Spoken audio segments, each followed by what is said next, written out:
আসসালামু আলাইকুম রহমতুল্লাহি ওয়া আমার ইউটিউব চ্যানেল ও ফেসবুক পেজ আশিক এডুকেশন ভিডিওর পক্ষ থেকে অনলাইন এবং অফলাইন ক্লাসে যারা তোমরা উপস্থিত আছো তোমাদের সকলকে জানাই আন্তরিক শুভেচ্ছা ও অভিনন্দন। আজকে আমরা পদার্থবিজ্ঞান অধ্যায় 3-এর ঢাকা বোর্ড 23 সালের একটা সৃজনশীলের সমাধান করব। দেখো ক নম্বর, এখানে প্রশ্নটা দেখো ক নম্বর কি বলছে। ক নম্বর বলছে পরন্ত বস্তুর দ্বিতীয় সূত্রটি লেখা। তো পরন্ত বস্তুর দ্বিতীয় সূত্র এটা কিন্তু এই অধ্যায়ের না, এটা হচ্ছে দ্বিতীয় অধ্যায়ের। পরন্ত বস্তুর গ্যালিলিয়ার যে 3টি সূত্র আছে দ্বিতীয় অধ্যায়ে, ওই সূত্র থেকে এই 3 অধ্যায়ের অধ্যায়ের সাথে প্রশ্নটা অ্যাড করে দেওয়া আছে। পরন্ত বস্তুর দ্বিতীয় সূত্রটা কী ছিল?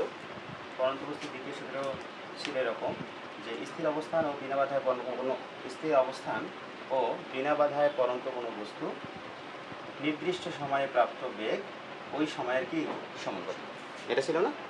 পরন্ত বস্তুর দ্বিতীয় সূত্র ছিল স্থির অবস্থান, মানে যে কোনো একটা বস্তু যদি স্থির অবস্থানে থাকে, স্থির অবস্থান থাকে, সেটা বিনা বাধায় যদি নিচে পড়তে থাকে, যে কোনো উচ্চতা থেকে বা একই উচ্চতা থেকে যদি বিনা বাধায় পড়তে থাকে, তাহলে তার নির্দিষ্ট সময়ে যে বেগ তার নির্দিষ্ট সময়ে যে বেগ হবে, বেগটা হবে ওই সময়ের সমানুপাতিক। অর্থাৎ বস্তুটা নিচে পড়ার সময় যে সময় প্রাপ্ত হবে ওই সময়ের বেগটা হবে সমানুপাতিক। বেগটা হবে কি সমানুপাতিক। অর্থাৎ ধরো বস্তু এখান থেকে এখানে পড়লো, এখানে তার সময় লাগলো ধরো t1, এখান থেকে ধরো এখানে যখন আসলো তখন তার সময় লাগলো ধরো t2, এভাবে যখন একদম নিচে আসলো তখন ধরে নিলাম সময় লাগলো t3, তাই না? তাহলে বস্তুটার বেগ এখান থেকে এখানে আসলে যেমন হবে, এখান থেকে এখানে আসলে সে তেমন কিন্তু হবে না। পরের অবস্থানের জন্য তার বেগটা কিন্তু ভিন্ন হবে। তাহলে এখানে আমরা v1 বলতে পারি, এখানে v2, এবং তারপরের অবস্থানের জন্য বেগটা কিন্তু ভিন্ন হবে। কেন? কারণ পরন্ত বস্তু যখন উপর থেকে নিচের দিকে নামে তখন প্রতি সেকেন্ডে তার বেগটা কী হয়? বৃদ্ধি পায়। বেগটা কী হয়? বৃদ্ধি পায়। সুতরাং প্রত্যেক সেকেন্ডের জন্য বা প্রত্যেক সময়ের জন্য বেগের মান একই হবে না। হবে কি? হবে না। এটাই বলছে এইখানে বেগ যত বৃদ্ধি পাবে এই সময় এখানে যত হবে বেগও তার সাথে সাথে বৃদ্ধি পাবে। আবার পরবর্তীতে এই t1 থেকে t2 সময় এর মধ্যকার সময় যত বাড়বে বেগও সেম হারেই বাড়তে থাকবে। আবার এখান থেকে এখানে নামতে তার সময় যত বাড়বে বেগও কিন্তু সমান হারে বাড়তে থাকবে। এই জন্য বিজ্ঞানী গ্যালিলিও বলছিলেন যে স্থির অবস্থান ও একই উচ্চতা থেকে বিনা বাধায় পরন্ত, যদি কোনো বায়ু বাধা বা কোনো বাধা না থাকে, তাহলে পরন্ত বস্তুগুলো কী হবে? যে সময় অতিক্রম হবে ওই সময়ে সেম কী করবে? বেগ প্রাপ্ত হবে। তার মানে সময়ের সাথে বেগটা সমান হারে বাড়বে। এটাই হল মূল কথা। সময়ের সাথে বেগটা কী হবে? সমান হারে বাড়বে। বুঝছো কিনা কত ক নম্বরটা? এবার দাও খ নম্বর। খ নম্বর কী বলছে? খ নম্বরে দেখো কী বলছে। খ নম্বরে বলছে কোনো গতিশীল বস্তুর ভরবেগ ও গতিশক্তির মধ্যকার সম্পর্ক নির্ণয় করো। কি বলছে? গতিশীল বস্তুর ভরবেগ ও কিসের মধ্যকার? গতিশক্তির মধ্যকার সম্পর্ক নির্ণয় করো। এখন তুমি খেয়াল করে দেখো, ভরবেগ মানে কি জানো বলো তো? P = mv না? P কে ভরবেগ বলে, m মানে ভর আর v মানে হচ্ছে বেগ। ভর আর বেগের গুণফল ভরবেগ। তার মানে তুমি P কি জানো? P = হচ্ছে mv, জানো কিনা বলো? আবার গতিশক্তি তুমি কি জানো? E = ½ mv², জানো কি এটা? এখন এই দুইটা সম্পর্ক, এই গতিশক্তির সাথে ভরবেগের কি সম্পর্ক, এটা তোমাকে নির্ণয় করতে বলছে। বুঝছো? গতিশক্তির সাথে ভরবেগের কি সম্পর্ক এটা তোমাকে কি করতে বলছে? নির্ণয় করতে বলছে। আমরা দেখি যে গতিশক্তির সাথে আসলেই ভরবেগের কি সম্পর্ক দাঁড়ায়। খেয়াল করে দেখো, গতিশক্তির সাথে তুলে নাও, গতিশক্তির সাথে ভরবেগের সম্পর্ক, ভরবেগের সম্পর্ক অথবা ভরবেগের সাথে গতিশক্তির সম্পর্ক, এই কথা। হ্যাঁ, যেটাই বলো, এই দুইটার সাথে একটার সাথে আরেকটা সম্পর্ক। এখন খেয়াল করো, আমরা কি জানি? গতিশক্তির সমীকরণ যে কোনোটা থেকে এখানে বের করা যাবে, কিন্তু গতিশক্তি থেকেও ভরবেগ বের করে নেওয়া যাবে, আবার ভরবেগ থেকেও গতিশক্তি বের করে নেওয়া যাবে। আমি গতিশক্তি থেকে ভরবেগটা দেখাচ্ছি। খেয়াল করো, আমরা জানি গতিশক্তি কি? একে ইকুয়াল কি জানি বলো? কি জানি? mv²। খেয়াল করো, এখানে কিন্তু বইয়ের মধ্যেও আছে, আবার অনেক গাইডগুলোর মধ্যে দেখবা যে কে না দিয়ে এখানে কিন্তু টি দেওয়া থাকে। হ্যাঁ, টি দেওয়া থাকতে পারে, তাদের সমস্যা নেই। টি মানে টেনশন বল থাকতে পারে, ওটা ছাড়া আমরা এই ইকে দ্বারা প্রকাশ করতে পারি, এতে তো কোনো সমস্যা হবে না। ইকে দিয়ে প্রকাশ করলে বরং ভালো হয়, কারণ এখানে দেখো ইয়াটা আছে, সংজ্ঞাটা এখানে দেওয়া আছে। কেতে হচ্ছে কাইনেটিক আর ইতে হচ্ছে এনার্জি, তার মানে গতিশক্তি। বুঝতে সুবিধা হবে, আমরা এটা ব্যবহার করবো। হ্যাঁ, এটা প্রকাশ করা নিয়ে কোনো সমস্যা নেই, সূত্র ঠিক থাকলে। এখন তুমি খেয়াল করে দেখো, এখান থেকে তুমি কি নিয়ে আসবা, পি নিয়ে আসবা। আর পি কখন আসবে, যখন এমভি হবে। দেখিও কেমন কেমন করে আসে, খেয়াল করো। ইকে একে ঠিক থাকলো। এবার দেখো তো, এই এমভি স্কয়ার এটা কি উপরের না বলো তো? এটা উপরের না নিচের? উপরে। তাহলে এটা উপরের ওয়ানের সাথে গুণ হবে, কারণ এর নিচে মানে এক আছে।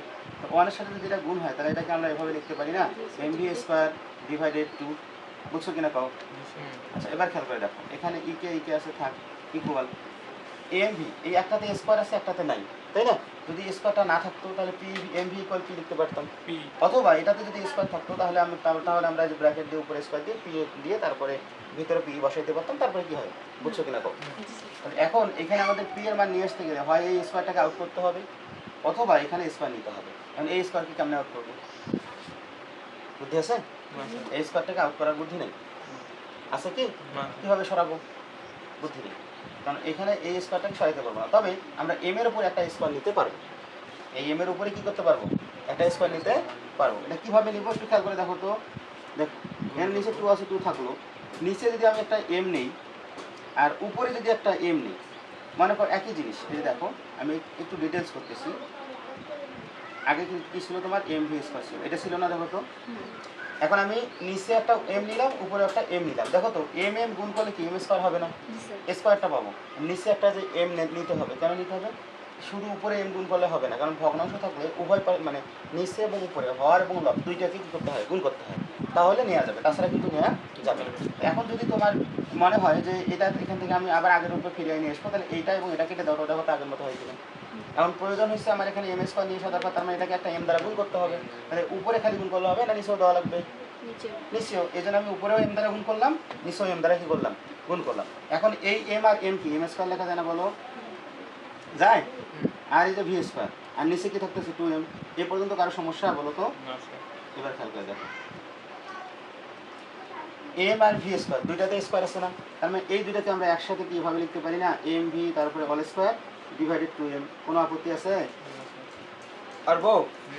আচ্ছা, এবার খেয়াল করে দেখো, ইকে ইকে থাকলো। এই এম ভি মানে কি, পি লেখা যায় না?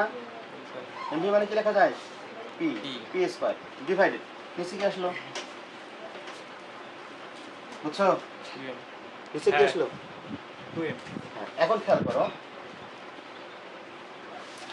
দেখো এটাকে আবার এভাবে সাজায় লেখা যায় কিনা দেখো তো। ইকে ইকুয়াল এই 2mটা আমরা এদিকে নিব, 2m এর এই যে পি এর আগে কিছু নেই, মানে কি এক না, একটা পি না, এটাকে যদি আমরা এভাবে আলাদা করে নিই, 1 ডিভাইডেড 2m ইন্টু পি স্কয়ারটা এদিকে রাখি, কোনো অসুবিধা আছে না? যেমনটা যে এখানে ছিল, এই যে এটা এদিকে ছিল, এটা গুণ করে উপরে তুলছি, তাহলে চাইলে উপরেরটাকে আমরা নামাই নিতে পারি না, এরকম যে উপরেরটা আছে, উপরেরটাকে আমরা নামাই নিলাম, কোনো অসুবিধা আছে? এখন এইদিকে খেয়াল করে দেখো, ইকে ইকে থাকুক। এখন এটা কি সমান না বলো তো? সমান। আর এই যে এইখানে যে সংখ্যাগুলো আছে, এগুলো কি ধ্রুবপদ না? দেখো তো, 1টা কি ধ্রুব সংখ্যা না, 2টা কি একটা ধ্রুব সংখ্যা না? এম বলতে ভর বোঝায়। ভর কি কোনো পরিবর্তন হয়? ভর কি একটা ধ্রুব রাশি না? ভর কি রাশি? ধ্রুব রাশি, তার ভর পরিবর্তন হবে না। তার মানে এখানে যেটা আছে পুরোটাই কিন্তু ধ্রুবক, পুরোটাই কি ধ্রুবক। আমরা জানি, একটু আগে যে কোশ্চেন দেখলাম, ভি প্রফেশনাল টি এমন ছিল কিনা বলতো? ভি প্রফেশনাল টি এমন ছিল? হ্যাঁ। এইখানে প্রফেশনাল তোলার নিয়ম কি, একটা সমান চিহ্ন নিতে হয় তুলে দেওয়ার জন্য, আর একটা ধ্রুব পদ নিতে হয়, তাই না? সমানুপাতিক চিহ্ন উঠে যায়, তার সমানুপাতিক চিহ্ন ওঠার নিয়ম কি, একটা সমান নিতে হয়, সমানুপাতিক চিহ্ন ওঠানোর নিয়ম কি, একটা সমান নিতে হয় আর একটা ধ্রুব পদ, মানে দুইটা জিনিস নিতে হয় না? সমান এবং ধ্রুব পদের পদ বসালে সমানুপাতিকটা উঠে যায়, বুঝছো? এখন যদি সমান এবং ধ্রুব পদটা উঠিয়ে দিই, তাহলে সমানুপাতিক বসবে না? ওইটা থেকে যদি এটা করা যায়, তাহলে এটা থেকে কি ওটা করা যাবে না? তাহলে এখানেও কি আমাদের বিষয়টা তাই দাঁড়ানো কিনা দেখো তো, এই যে সমান আছে, এই দেখো কি আছে, সমান আছে আর কি আছে, ধ্রুব পদ আছে। এটা পুরাটাই কিন্তু ধ্রুবক, এই পুরাটাই কি, পুরাটাই ধ্রুব পদ না? সমান আছে, ধ্রুবক আছে, সমান আছে, ধ্রুবক আছে, সমান আছে, ধ্রুবক আছে। তাহলে এটার পরিবর্তে কি এখন আমরা প্রফেশনাল চিহ্ন লিখতে পারি না, বা ইকুয়েশন সমানুপাতিক চিহ্ন লিখতে পারি না? যে সমানুপাতিক চিহ্ন লিখলাম, তারপরে কি থাকলো, পি স্কয়ার। বুঝছো কিনা কও? এখন দেখো তো, গতিশক্তি আর ভরবেগ সম্পর্ক হয়ে গেল না? তাহলে গতিশক্তিটা কি, ভরবেগের বর্গের সমানুপাতিক। গতিশক্তি কি, ভরবেগের বর্গের সমানুপাতিক। বুঝছো কিনা কও? গতিশক্তি ভরবেগের বর্গের সমানুপাতিক। কোনো অসুবিধা আছে? আচ্ছা, আরেকবার একটু দেখো। আমরা জানি EK equal half M V square, EK equal এটা উপরে যাবে এম ভি স্কোয়ার ডিভাইডেড 2। এখন এখানে আমার এ স্কোয়ার নিতে হবে, কেন? কারণ এটাতে স্কোয়ার আছে, তাই না? আর এই স্কোয়ার করার জন্য এটাকে এম দ্বারা কী করতে হবে? কী করতে হবে? গুণ করতে হবে। যার কারণে শুধু উপরে গুণ করা যায় না, নিচেও গুণ করতে হবে। এই জন্য আমরা উপরেও গুণ করলাম এম দ্বারা, নিচেও গুণ করলাম কি দ্বারা? এম দ্বারা। এখন এম এম গুণ করলে কি এম স্কোয়ার, আগে থেকে ভি স্কোয়ার ছিল আর নিচে 2m 2m, ঠিক আছে? এবার দেখো এম স্কোয়ার ভি স্কোয়ার দুইটাতে স্কোয়ার আছে, এই জন্য কী করলাম? এম ভি নিয়ে তার উপরে স্কোয়ার দিলাম, নিচে 2m 2m থাকলো। কোনো অসুবিধা? এবার খেয়াল করে দেখো, এই এম ভি মানে পি লেখা যায়, যে পি লিখলাম, তার উপরে স্কোয়ার ছিল, স্কোয়ার দিলাম, নিচে 2m, এই যে 2m থাকলো। কোনো সমস্যা আছে বলো? এবার দেখো সমান সমান এই 2m আর এখানে কিছু নাই মানে 1 আছে, এটাকে যদি আমরা আলাদা করি ইন্টু পি স্কোয়ার হয়, তাই না? এখন দেখো সমান আছে, ধ্রুবক পদ আছে। সমান আর ধ্রুবক থাকলে আমরা এটা তুলে দিয়ে কি লিখতে পারি? সমানুপাতিক লিখতে পারি। আর একে একে থাকলো পি স্কোয়ার থাকলো। এটাই হলো কিসের সম্পর্ক? গতিশক্তি ও ভরবেগের সম্পর্ক। এটি হলো কিসের সম্পর্ক? গতিশক্তি ও ভরবেগের সম্পর্ক। গতিশক্তি ও ভরবেগের সম্পর্ক কি দাঁড়ালো তাহলে? গতিশক্তি হচ্ছে ভরবেগের বর্গের সমানুপাতিক। গতিশক্তি কি? ভরবেগের বর্গের সমানুপাতিক। কি বোঝো না এখন বলো? কোনো অসুবিধা আছে? না স্যার। তাহলে মিশিয়ে দেই, মিশিয়ে দেই।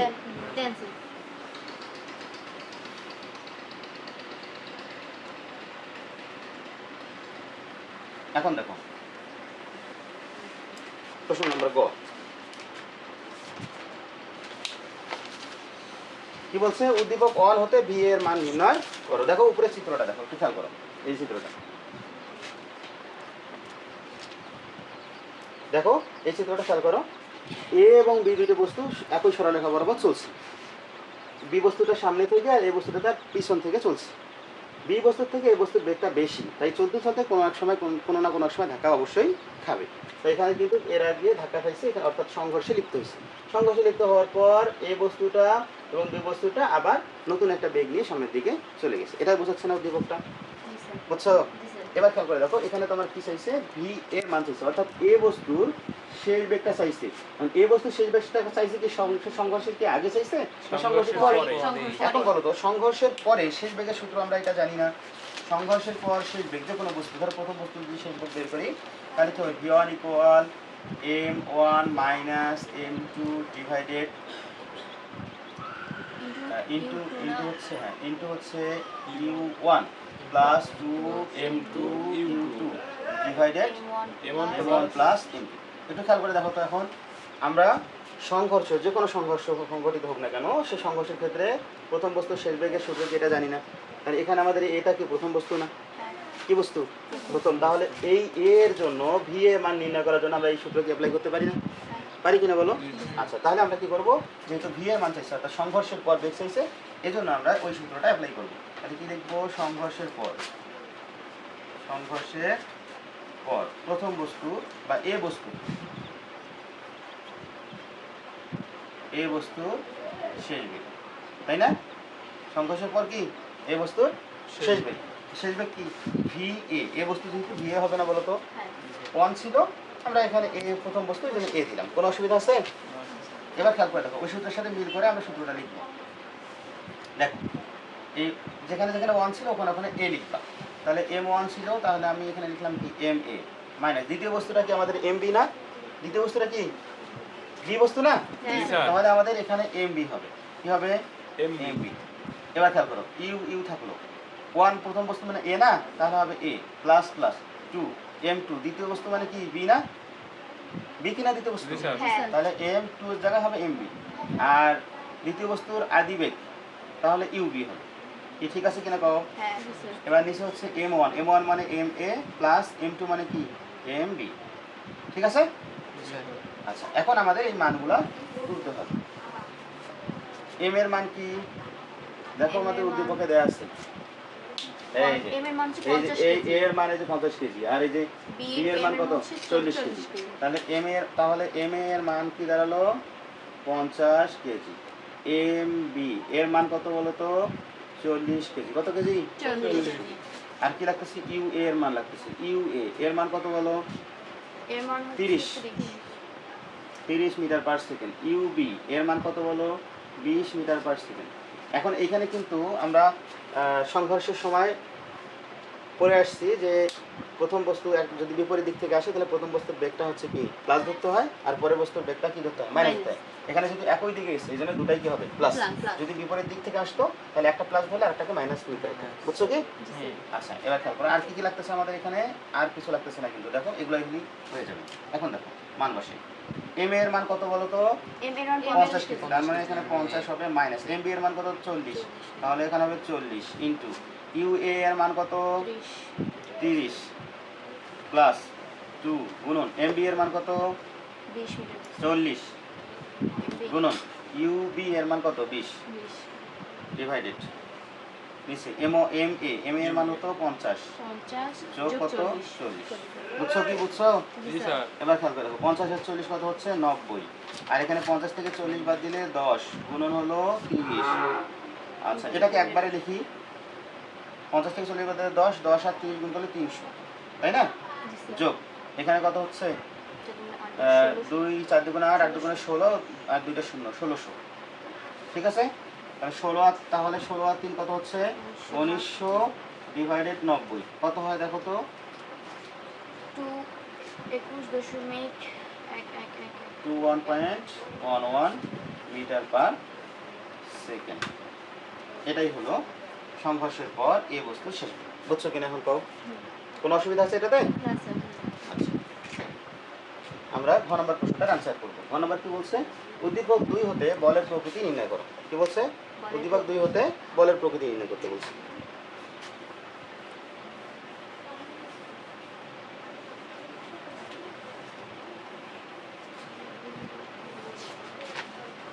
খেয়াল করো উদ্দীপক 2 কোনটা, এটা চিত্র না?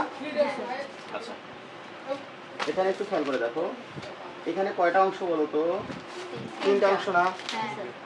ও এ একটা অংশ, এ বি একটা অংশ আর বি সি একটা অংশ, এগুলো আমরা গতিবেগ করে আসছি তাই না?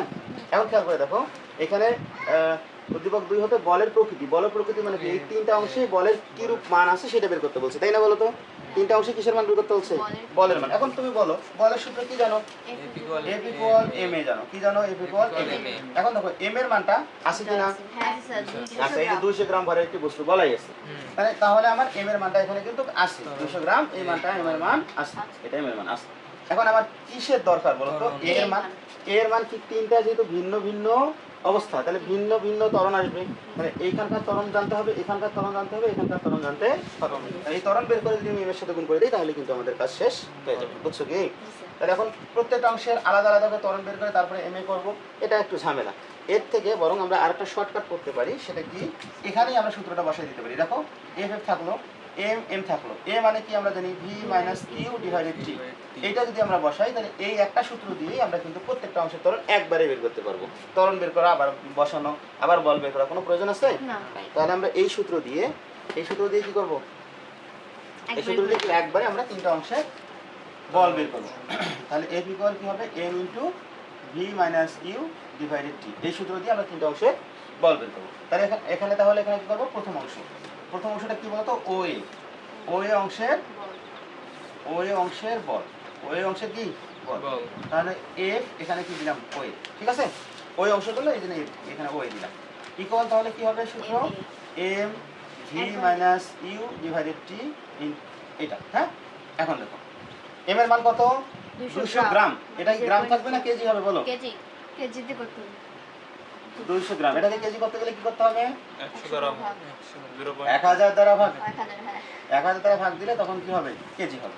তাহলে 1000 দ্বারা ভাগ দিই, তাহলে 0.0 কাটা, এই শূন্য কাটা, এখন একটা শূন্য, তার মানে এমন হবে 0.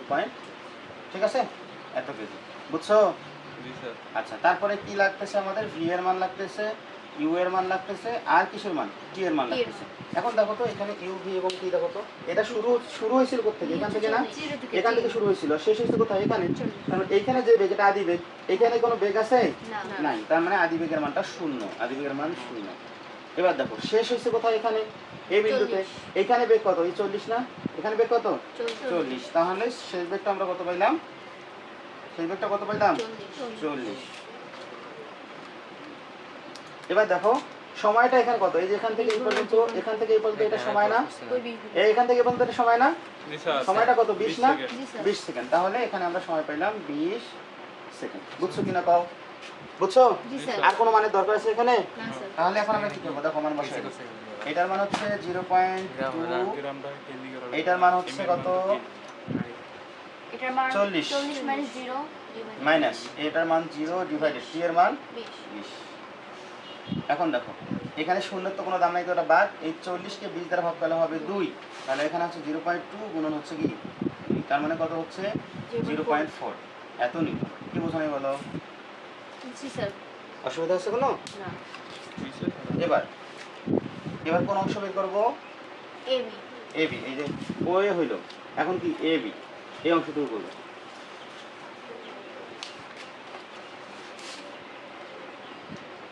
এবি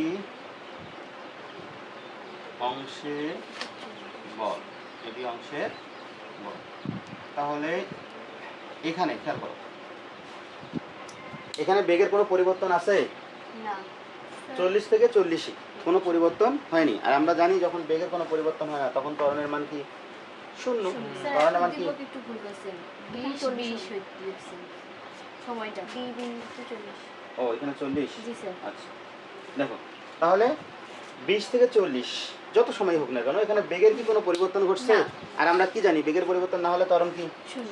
শূন্য। বেগের পরিবর্তন না হলে ত্বরণ শূন্য। তাহলে ইউ এর মান, বি এর মান, আরো টি এর মান বসানোর কোনো প্রয়োজন আছে? প্রয়োজন নেই। এখানে আমরা কি লিখবো? যেহেতু যেহেতু এই অংশে বস্তুটি কি বেগে চলছে? কি বেগে চলছে? শূন্য। সমবেগে সমবেগে। চলছে বা চলেছে, তাই এর ত্বরণ কি এ ইকুয়াল শূন্য না বলো তো? জি sir. 0 metre per second square. বুঝছো? বুঝছো? জি স্যার। তাহলে অতএব বল তাহলে কি হবে? অতএব এফ ইকুয়াল এম এ। এর মান যেহেতু শূন্য, এম এর মান যাই হোক না কেন, এম এর মান যাই হোক, এর মান যেহেতু শূন্য, তাহলে এর সাথে গুণ করলে ওটার মানও কি শূন্য হবে কিনা বলো? হ্যাঁ স্যার। তাহলে দেখো 0.2 গুণন এর মান কত? শূন্য। গুণ করলে গুণফল আসলো শূন্য, অর্থাৎ 0 নিউটন। এই অংশের বল শূন্য। এই অংশের বলটা কি? শূন্য। অর্থাৎ এটা দ্বারা এটাই বোঝায় যে এই অংশে কোনো বল প্রয়োগ করা হয়নি, ওই অংশে কোনো বল প্রয়োগ করা হয়নি। বলের মান শূন্য মানে কি? বল প্রয়োগ করা হয়নি। আর এই অংশে কিন্তু বল প্রয়োগ করে নিয়ে যাওয়া হয়েছিল। ঠিক আছে? কত বল প্রয়োগ করা হয়েছিল? 0.4 নিউটন। কত বল প্রয়োগ করা হয়েছিল? 0.4 নিউটন। এই পর্যন্ত কোনো সমস্যা আছে বলো তো? না স্যার। তাহলে এখন আমাদের আর একটা আছে। কোনটা অংশ আছে বলো তো? এগুলো হচ্ছে না?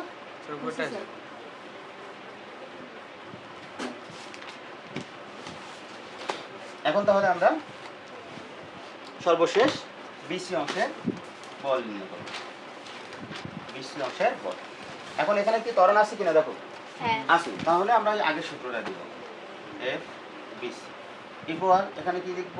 M into V minus U divided T. বুঝছো?